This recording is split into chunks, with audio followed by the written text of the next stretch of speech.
As you start to get older and you gain more and more responsibilities in your life, you start to realize that time becomes more and more of a problem, which means it gets harder to train and still see the progress that reflects the work that you put in. And this was the exact problem that I faced once I graduated from high school and going to culinary school and working in restaurants all around the world. And like anyone would, I looked online to find the best exercises, best workouts, best systems to be able to see the progress whilst having a busy schedule. And as I searched, I realized that although there was a lot of good value and most of the athletes on social media does talk about how to optimize your workouts for the best progress in this sport of calisthenics, most of what I found wasn't actually applicable to the busy professionals that don't have hours and hours of time in their day to train. And most importantly, it doesn't go over how to balance work life with training and still make sustainable progress without the burnouts and without the injuries.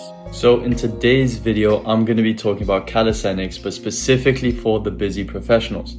I'm also going to be going through how I went from being a burnt out chef to now achieving my dream skill, which is the 2-finger planche, while working 65 plus hour weeks and studying culinary school, which is all done. I've graduated and I'm super happy about it. And I'm also going to be talking and sharing some tips, the system that I use, and most importantly, in my opinion, is probably the mindset shift that changed everything in my journey. So before we get started, I do want to go over really briefly my story and a little bit more about my background and how I actually burnt myself out trying to do too much. So I actually graduated from a school called Institut Paul Bocuse in Lyon, France. I spent 3 years over there, and I did my bachelor's, which again I've graduated from, and it's arguably one of the most prestigious culinary schools in the world, or definitely in France. And in the 3 years, I had to do 3 different internships where I was placed in professional situations, so meaning I was in professional kitchens in the real world. I did 2 in Paris, 1 in South Korea, as well as 1 in London. And during those internships, I was working easily 65-hour weeks, sometimes even more when they required me more in the kitchen and there was more work to be done. And it was super difficult for me to find the time to actually balance it with my calisthenics training because I had such a huge passion and I really wanted to get the skills I wanted to get. And the way that I was trying to do it was trying to basically cram all my training in the free time that I had. So in the mornings, during my break, and sometimes even when I got back from work. And this could be probably after 1 a.m., 2 a.m., meaning I only had maybe 4 to 5 hours a night to actually sleep and recover, which was really appalling. And as a result of this no pain, no gain mentality, basically, I always was burnt out physically as well as mentally. I always had injuries, so my wrists were always gone, my elbow, especially my left one here, and my shoulders. So those were always injured, and it even went to the point where I broke my ankle, as you can see in the photo. I was out for 45 days, and the most annoying part was that the area that I actually broke my ankle and I got 21, I think it was 21 stitches, is if I basically move or I put too much blood pressure, so if I was standing normally into my ankle, it would risk the stitching burst opening because my skin was so thin in that area. So I basically just had to sit down for 45 days and make sure that my leg was up. So I was also 45 days in a wheelchair, and I actually have 4 screws in that ankle at the moment. And yeah, I just had nothing but time to reflect over what happened, my whole journey, also kitchen, because everything basically stopped. So I was just sat in stillness, and now looking back, I think it was pretty much a blessing in disguise. As bad as it was, I was able through that to build a system that I still use today that has allowed me to achieve my dream skills and continue training with this sustainable progress and enjoy my journey. And most importantly as well, I'm able to inspire others, motivate others, and help others on their journey, which is something I am super blessed to be in the position to do. So that's a little bit about my background. And so in this video, again, we're going to be talking about why busy professionals stay stuck, and specifically the busy professionals. And the most important point that I realized that I completely ignored is that when you're working and you're training calisthenics, it's a whole different world to the others that are just training calisthenics and don't have work and have all the time in the world. Because your CNS is something that's super important in calisthenics. It's not just a physical sport, it's also neurological. And this is also because the fact that calisthenics is solely to do with your body. So basically, your work is already draining you. Your CNS is already depleted. So every single stressful meeting or every single long hour shifts, whatever job you're doing, drains the same resource that powers your training. Meaning that if you're trying to keep pushing more and more every single day, when your system is already depleted, your CNS is already tired before you even get into training, you're just gonna ask for something bad to happen. And it's because calisthenics is so CNS intensive. And in my opinion, arguably, it's one of the most neurologically demanding sports, because everything you're doing is to do with your body. There's nothing else to it. And so training at 100% on a depleted system means you're basically running on empty. You're going into your trainings already feeling fatigued, and pushing at 100% will just make it worse and worse. And you're just going to push even further than the red zone, the red line. And that's 100% going to get you into an injured state or a burnt out state mentally as well as physically. And also another really important thing that I fell into, and I call it the comparison trap, is that when you go on social media or you go on YouTube or wherever you see it, and you see athletes progressing so fast online, and you don't see yourself progressing at the same rate, even though you're putting the same work as them. And it's because you need to realize that, and it's something that I realize, is you don't have the same lifestyle. Nothing to do with your lifestyle is the same as theirs. So you can't just apply what they're doing into your training and expect the same results, because they're able to channel all their energy into their training. It's basically all their whole life is just calisthenics, while you're training, but you're also balancing your main job, your work that's already taking so much energy away from you. So the worst thing to do is compare yourself to all these other athletes online that are able to do what they're doing. And because this is just going to put you in a mental state that's so low that you're already on a downfall before you even try and get to your goals. So it's just going to keep you stuck and going through this endless loop of zero progress, basically. And it's exactly what kept me stuck for months and months and months. So once I switched that, it was a whole different game, and I realized that it was actually possible for me, and it changed the whole game. So that's another important point that I wanted to mention. And now let's get into some tips that I use and that I want you guys to start implementing into your systems and your journey. So the first one is basically what we went through briefly, is you need to stop destroying yourself every single session. So the more sets and the more intensity is not the answer when work is already accumulating stress in your life and you physically as well as mentally. And the way that I work around this is that instead of like working on my weekly plan through splits of skills, so instead of doing Monday is planche, Tuesday is front lever, Wednesday is handstand, I actually work around it through intensities. So I've actually got a whole different video talking about that. So if you want to, feel free to go check that out and then come back to this video so you understand exactly what I'm talking about. So my sessions comprise mostly of 60% intensities. So I'm pushing sub-maximally, just a little bit above my average level. And for me, it beats every single time basically a session where I'm training at 100%, which needs 3 or more days to actually recover from. Because once you're training sub-maximally at 60, maybe even 50% sometimes, you're able to repeat the same thing tomorrow. And we all know in calisthenics that the more you expose your body to a certain movement pattern, to a certain skill that you're trying to achieve, the easier it is for your body to adapt and the faster you're able to progress. So how are we able to build this volume in a safe manner, sustainable manner that doesn't make you burn out? And it's by implementing 60% or sub-maximal days instead of the 100% days every single day. So it just takes away the injuries, takes away the burnouts, and you're able to keep going. And it's a lot more enjoyable sometimes, because pushing at 100% can get really, really, really tiring.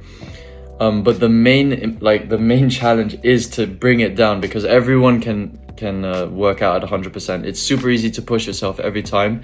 And the hardest part that I realized is sometimes to bring down to 60% is the hardest part about the training.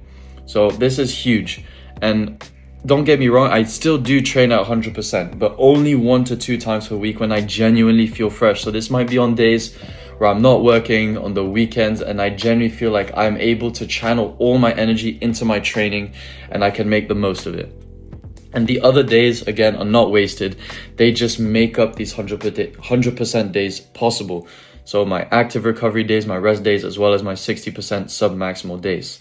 And a little info here, the goal is not to survive your session. So it's not to push yourself and really basically, again, there's no other word to say it, survive your session, is to be able to show up again tomorrow and build this effective volume.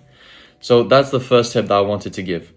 Now, the second one is you need to stop training every skill at once. You need to stop being the person that wants everything at the same time. And it was the person that I was trying to become at the start of my journey. So trying to accumulate 4 to 5 different skills simultaneously just, again, makes the process so slow on every single one of them. You don't excel in any of those skills, and it just makes everything super slow and you don't see the results that you want to see. And I like to use the example of studying for exam. Imagine you're cramming 4 to 5 subjects and you're studying all of it at the same time. Every single time you walk into the exam, you see your paper in front of you, you open it up and your mind just goes blank. And the reason is because you've just tried to use so much studying and so much information that your brain basically couldn't take it. Whereas if you took the time, you had 1 to 2 skills, or 1 to 2 subjects, and you took your time to really understand those, and then you move on to the next, you'll realize that once you walk into the exam, you open the paper, you know exactly what it is, because you've taken the time and you've allowed your brain to really process each subject correctly before moving on to the next. And in calisthenics is the exact same thing. Your CNS can't actually spread its attention over too many skills and really excel in those skills at the same time and truly adapt. So focus, repeated exposure, that's specificity. So stronger neural adaptation through repeated practice of the same movement pattern. And this is something that's super important, because your body, every time you expose it to a movement pattern, is trying to create the most effective neural pathways to be able to carry out the skill. So being focused will just make that whole process a lot easier for your nervous system. And scattered practice, again, slower adaptation when attention is split across multiple movement patterns. Because again, if you're trying to spread it across, your body now needs to create so many different neural pathways that is just too much, and it's just too much for you physically as well, because you're basically just going to try cram everything into your sessions all at once. And so from my experience, and the reason why it works, is that I used to, again, do 5 skills. So I was training, I remember I was doing planche, handstand, front lever, sometimes some banded Hephaestos, L sits, V sits, whatever it was. And it was just so painful. I wasn't seeing any results in any single one of them. And again, like I put here, it's just painfully slow progress for months. And then I had my shift. So I dropped it to 1 to 2 skills, sometimes just 1 skill. I was basically just wanted my planche, and I was just working for that. And I remember that once I've done that, the progress that felt impossible was now becoming real in literally just a matter of weeks. I remember hitting my first straddle planche. I was super, super happy. And just in a matter of months later, I hit my first full planche, which was unreal. I was genuinely super, super happy. And it really shifted my whole mindset about, okay, I just need to focus, get good at these, and then move on to the next. And that's exactly the process that I used, and that I really do stress for everyone to really take into account. So now the third tip, and the one that is really important, is that what you do outside of training genuinely matters. So this is stuff like your sleep, your nutrition, stress management, all of these things, they all drive your performance as well as recovery. Because if you're trying to balance work as well as your calisthenics journey, you're now already compromising your recovery window. So for me, it was the fact that I couldn't get as much sleep. So my recovery was already on the back foot. So if I was able to really take into account everything that does matter outside of training, it'll just help me so much more to be able to progress in my journey. So this is things like your sleep. So I try to sleep in a consistent manner. So I try and find the same bedtime. I always wake up at the same time. So at the moment, I try to go around midnight, 1 o'clock in the morning. I'm more of a night person, and then I wake up 10 to 10:30 because my schedule allows that.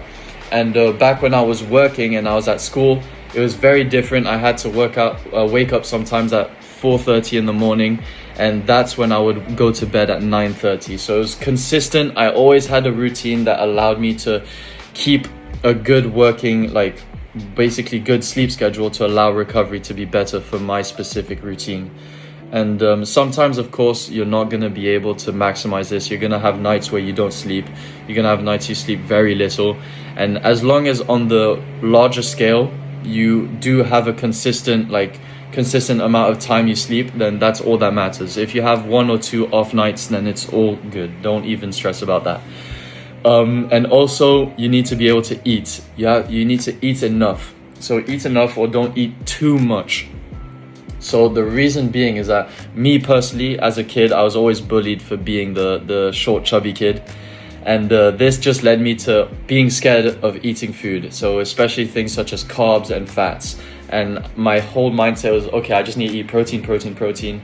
And I realized that when I was working, I was super scared to just eat normal food. And it was really like affecting my training and affecting my whole life basically, and my mood, my mindset, and everything. So the way that I do it and the way that I look at it is that your food is not only fueling your training, but also fueling your work. So it doesn't always have to be like perfect, just again, consistent. So I use the 80-20 rule. So 80% of the time I'm eating whole foods, healthy foods. So stuff such as meats, chicken, fish, vegetables, sweet potato, maybe some rice sometimes, sourdough bread, eggs. I love eggs. And then 20% of the time when I'm with my family or I'm with my friends, I go to the restaurants, or I just have a dessert, like a nice dessert that goes completely off my plan. And this is important because it allows you to reset, allows your cravings to go away. And as long as you stay true to the 20%, then this won't affect you too much on your journey. So that's the rule I do. It also allows you to enjoy yourself, such as in this photo. I'm on the boat with my dad. I have my food here. It was just sourdough bread, eggs, and some avocado. It was so good. We were just out on the boat, on the coastline, just enjoying the sun. And that leads me to the next point, is you need to try your best to get some sun exposure. So this is super important for me, especially in a country such as England that I'm living in now, and it's, as you guessed it, currently raining. It's super important to get morning sun, especially in the morning. It just improves your energy. Also, I realize that it improves sleep quality. So the days I do get sun, I sleep super well. And it's just try your best basically to spend time outside in fresh air. Boost your energy, your mental clarity, and you'll see the difference in your trainings. And the last one is just, for me, it's daily steps, but basically just to stay active during your day, whatever it is. And it's just to be able to go outside, keep the body moving, because especially in jobs where you're sat down all the time, so it wasn't too much of a problem for me because I was always on my feet. But I know lots of people, and for me, especially today as a calisthenics coach, I spend a lot of my time, like now, sitting down, creating content, trying to provide value for you guys, as well as editing, replying to my clients, all of these things that requires me to sit down. It's hard for me sometimes to just go outside and get some fresh air because I'm so focused on all of this to try and help you guys as much as I can. But there's always a solution. So for me, the way that I did it, I bought a walking pad that I can just put down. I walk and I edit and I reply to my clients at the same time, or I just go outside and have a walk and just enjoy the sun as well as my daily steps whilst doing some work. So trying to incorporate things that allows me to stay active in my specific lifestyle. So this is something you need to look at you just look at your daily life. Where are areas where you're able to simultaneously do things? And this is something that I genuinely really recommend you do, especially if you're busy and you're trying to save time. So that's my third tip. And now we're just gonna move on to some research that actually backs all these things on a science level, basically. So I'm not gonna just bore you guys talking through every single one. So feel free to just pause the video. I've included some citations and where I got it from. That goes over the submaximal work, so 60% days, the focused practice, so not spreading your skills over too large amounts, and also your recovery and how everything around your lifestyle actually matters. So again, feel free to pause the video, just read through it a little bit if you're interested, and then just come back to the video. So yeah. And now we're gonna move on to the system. So how do I actually structure my week? So I have 3 main days. So 100% intensity days, 60% intensity days, as well as rest and recovery. So in my 100% days, which I perform 1 to 2 times per week, and I use these days to perform like maximal attempts when I'm fully fresh. So imagine I'm stuck at straddle planche, and on these days I do my maximal attempts, so I'm pushing to get my full planche. So I'm really pushing to my boundaries, I'm testing my limits, and again, I'm going at 100%, making the most of it. And this is where CNS is under the most amount of stress, because you're pushing with the most amount of effort. And that's exactly why you don't want to be overdoing these days. You want to keep it at the 1 to 2 range per week. And then the second day is the 60% intensity day. So this is where I'm basically working out submaximally. Like I said before, I'm repeating the same movement patterns in a submaximal effort. So I'm still able to recover well, and I'm reducing the fatigue whilst building volume. So again, because I'm working, I want to work, because I'm working a busy schedule, I'm reducing my intensity, so I'm able to focus on my work, but also focus on my training at the same time. And again, reduce my fatigue and allow to boost my recovery so that these 100% days, when they do come, are possible. And I'm doing this 2 to 3 times per week. So it's my week is mostly comprised of these. And then lastly are my rest and recovery days. So this can be active recovery days where I'm doing very submaximal work. So I'll go over this in the next slides. But just recover the stress that I put my body through over these 2 days to actually be able to progress and adapt to these to the goals that I've actually set myself. So again, this is where the adaptation happens, and your system here needs space to adapt and recover. So people think that rest days are useless, and it's something that I also thought back in the day.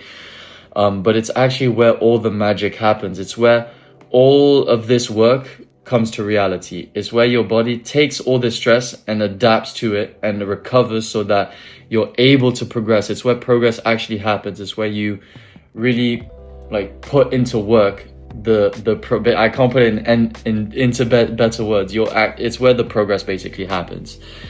So yeah, don't skip on your recovery days. It's super, super important. And again, 100% 1 to 2 times per week, 60% 2 to 3, and then try and get 1 to 2 times of rest per week on top of your busy work schedule. And another method, so I put tip 4, so basically a bonus tip, is the grease the groove method. And it's so important for busy professionals to the point where I even put it as a secret weapon.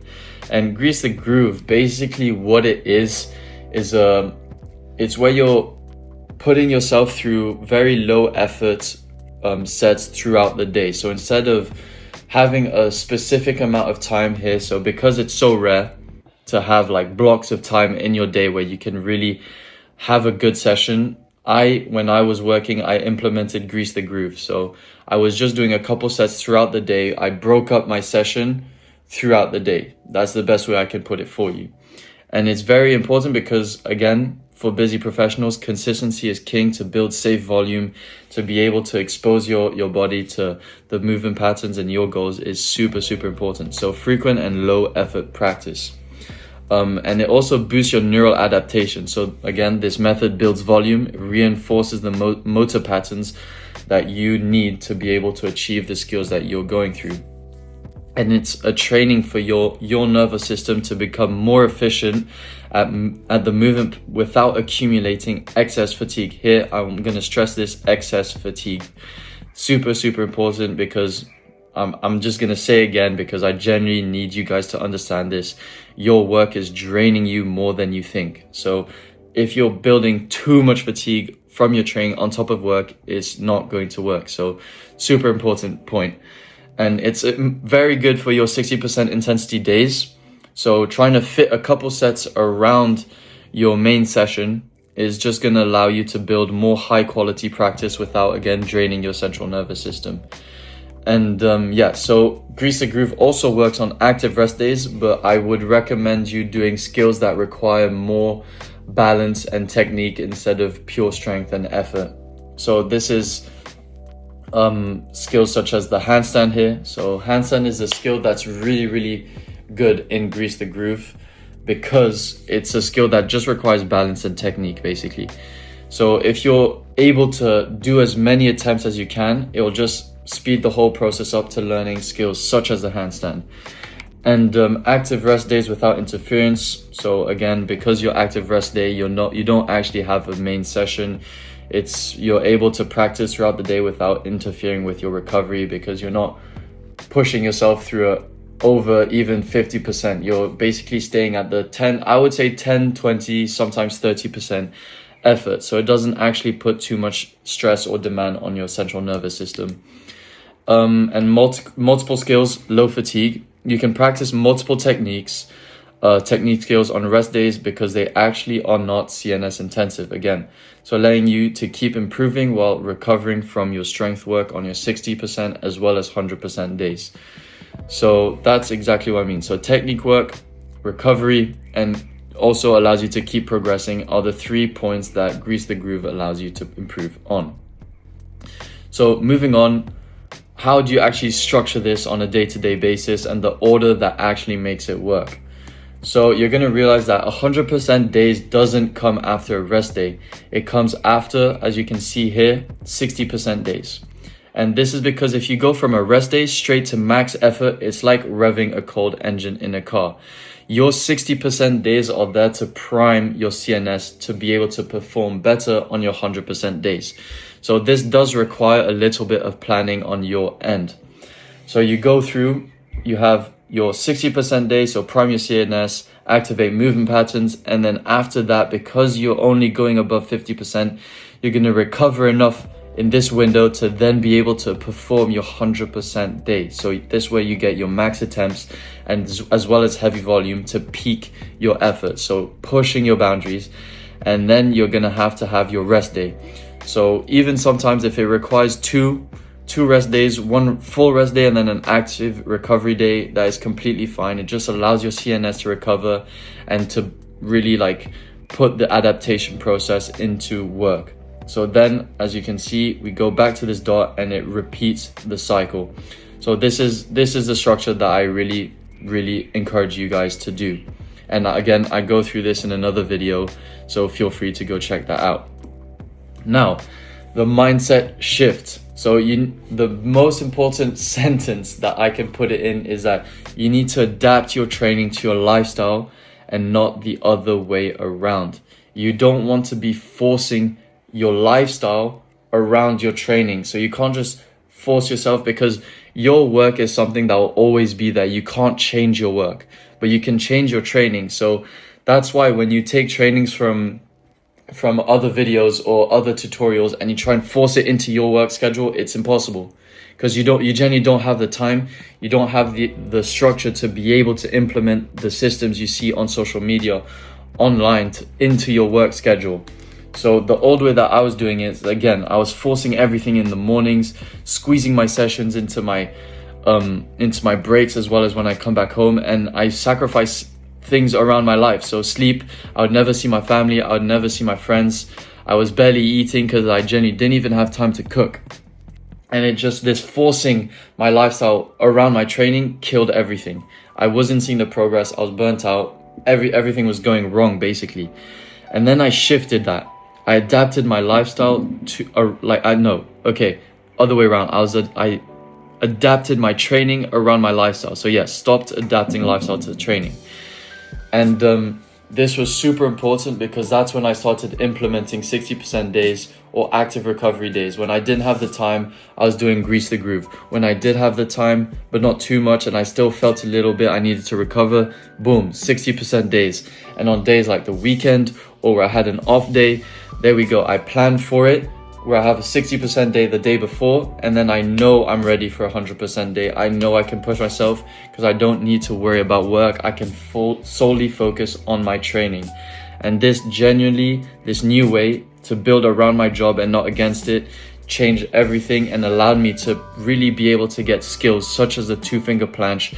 And again, I'm just happier in general. I'm able to have fun, be able to see my family, see my friends, eat properly, sleep well, go have some sunlight, have a walk, and just generally have a whole better lifestyle, and not worrying about forcing my training and training always in fear that I'm falling behind. I know what I'm doing. I'm training with confidence, training with clarity, as well as able to focus on my other aspects in life, such as my job. So this shift was something that was super, super important and just brought my whole mental game in a much steady and basically a happier place. And this was something that really I can't stress enough. Stop forcing your lifestyle around your training and try and adapt your training around your lifestyle. Now, to sum everything up, and for you guys, the next steps that you can implement in the next 24 hours to build a system that actually fits into your lifestyle. So again, you want to be training at sub-maximal 60% intensity most days. Save the 100% days when you genuinely feel fresh. So if you know you have a weekend coming up, you know you have an off day, plan for those. And then you also want to just choose and focus on 1 to 2 skills at the same time. So what I recommend, you either choose 1 push and 1 pull. So planche and then maybe front lever. And you drop everything else until you hit that target level, and then you move on to the next. So even if you want to just choose 1 skill, so like I did myself, I just chose my planche. And I know there's some athletes such as Elias, I'm pretty sure, he was talking about how he only focused on push skills. So he focused on his planche. And once he got good at that, which he focused on for a year, I'm pretty sure, he then moved on to his front lever. So he only focused on 1 element and then moved on to the next. And as you can see, he's now one of the best, he is probably the best calisthenics athlete in the game today.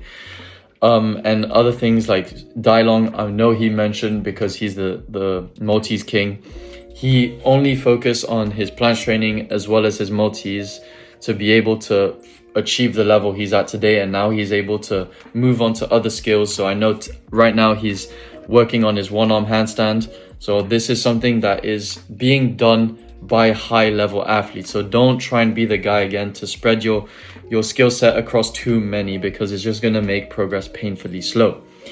The third one, again, because you're working and you have an already busy and draining schedule, you really want to be prioritizing your recovery. So again, your sleep, your nutrition, as well as stress. Stress is super important. Try and minimize this as much as you can through, again, staying active outside, getting your morning sunlight, and things like that just reduces your overall stress, so that you're able to recover and train with safe volume and sustainable progress. And then lastly, just want to go over it one last time with you. You need to try and follow this sequence. So 60% day, you prime yourself, then you're able to hit the 100% day, you test your limits, you push your boundaries, you work, try and reach your goals. And then through this stress, you now want to rest. You want this recovery to then implement this progressive process to then be able to work to your goals. Do not skip the rest. So repeat without burning out. So you're building safe volume, you're allowing your body to be exposed to these different movement patterns without burning out, without the injuries, through safe and sustainable progress. And again, little info, everything here is what worked for me through my years of trial and error and experience. So everything I've learned on my journey. So I'm not saying that this is the perfect method. There is no secret method in calisthenics. There is no secret exercises. What works for you works for you. And this is something that I learned through my journey and helped me a lot. and I want to share with you guys, because I know there's so many more people that are getting less and less time through their job, especially as you grow older and you're gaining more and more responsibilities in your life. So I just wanted to share my experience, share what I learned through this, to be able to help you guys that are in the same situation as me, to show that it's actually possible for you. And yep, that is the last slide, and I really do hope you guys found some value out of this video. And if you want to work with me, as I am a calisthenics coach and I do really want to see all of you win, either reach out to me on Instagram. You can DM me the word change for one-to-one coaching, or you can apply with me directly through the link in the description. And other than that, I hope you guys found some value and you can start implementing this into your system, because again, just listening to the video is good, but the change happens when you actually start implementing it. So again, if you also have questions, feel free to reach out to me, drop a comment.